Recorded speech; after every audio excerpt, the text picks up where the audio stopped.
Hello YouTube, Dave here again. Welcome to, I guess, the first episode of what I might be calling Miniature Mondays. I'm trying to come up with some different weekday themed series that I will do sort of infrequently, but just every once in a while to have a video that's sort of quick and easy to put together.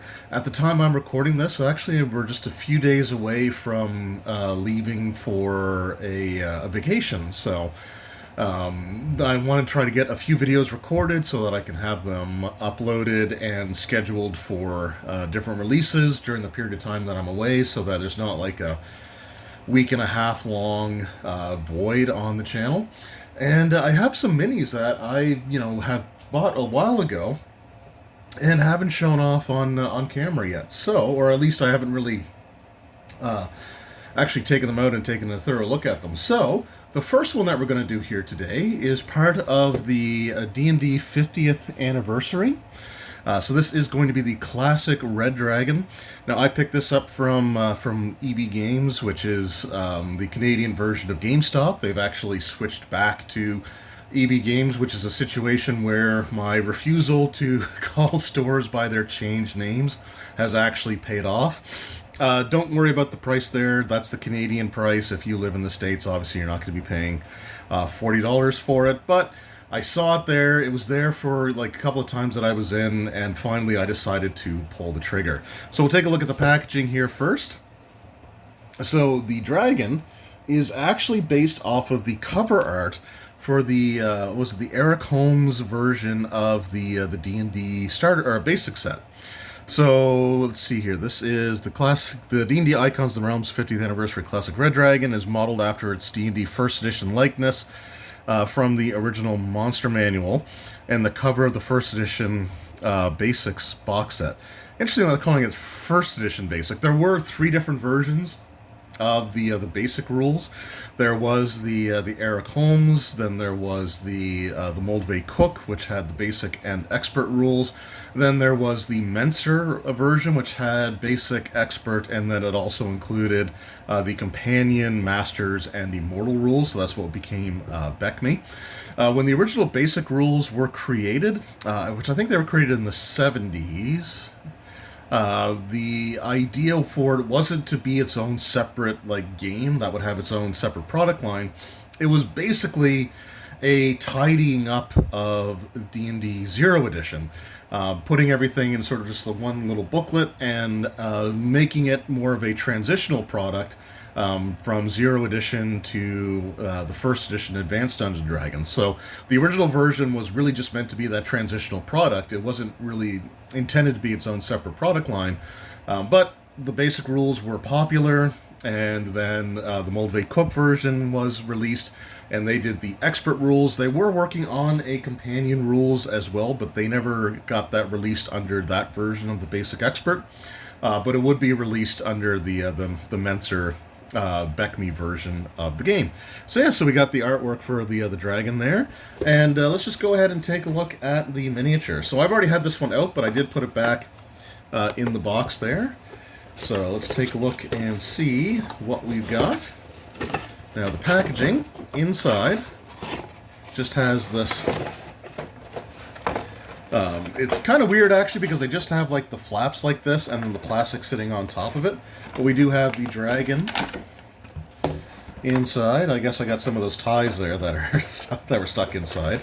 And then this just folds back up and it's just going to go back into the box. I guess it's a good thing I have long, lanky fingers. Alright, but take a look at the dragon itself. So this is a pretty cool looking model. I mean, it's very different from the red dragons that we're kind of used to in today's D&D. But you do have it sitting on top of a pile of gold there. I do like the basic coloring there, like the blue wings, the yellow belly or the underside of the neck scales. And again, to compare it to, right, so we got the dragon. And it's hard not to have the glare from the ring light when I record here in the basement. I have overhead lights, but they also leave a massive glare because there's one directly over top of the table where I go to record. But yeah, so just a really cool looking mini, and just around, very basic color scheme. This is actually something that I feel like I could probably paint, except for the eyes there. I would probably just have the eyes be like white because I'm really bad at that. The one thing that I will say, like, this is a cool mini. I definitely plan on using this because it is on like a huge sized base. I think this is. I don't think this is the large size, but I could be wrong. Maybe it is the large size. See, it feels like the base have gotten bigger in 5e, but I definitely plan on using this. The only thing I don't like is looking at it from underneath, right?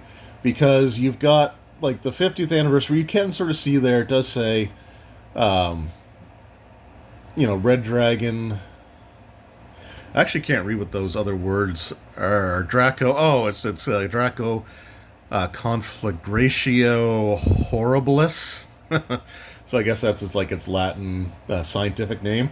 But this is something that really, honestly, is begging for a black base. A black base with white lettering underneath, because, like, looking at the bottom of the gold pile and just seeing, like, the weird way that the paint kind of mixed or settled is a little offsetting, I'm not going to lie. So I think that would have been a lot better if that was just a black base.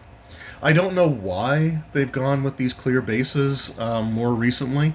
I don't know if it's to allow you to see, like, the terrain underneath the mini, but you're not seeing any terrain underneath, like, this thing, other than, just the very, very outer edges. But overall, still a really cool mini, a celebration of D&D's history, and yeah, I think it's a pretty neat product.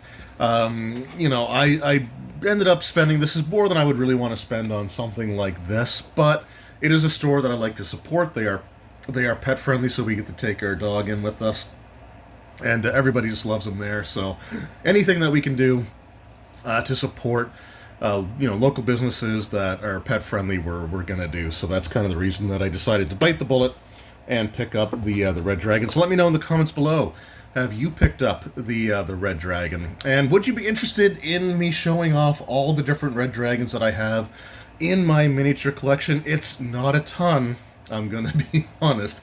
I don't have a lot of Red Dragons. When the mini sets would come out and they were the blind boxes with, like, the different rarity levels, every single Red Dragon was a rare. Didn't matter if it was a wormling or if it was like a mature adult or anything like that. They were all considered rare. But I do have at least a few different Red Dragons. So if you're interested, let me know, and I might do some comparisons or show off some of, like, the different dragons and stuff that I have in a future Miniature Monday video. So let me know what you think about that in the comments below. Anyway, thank you all so very much for your time. I appreciate it, and we will see you in the next one. Until then, take care.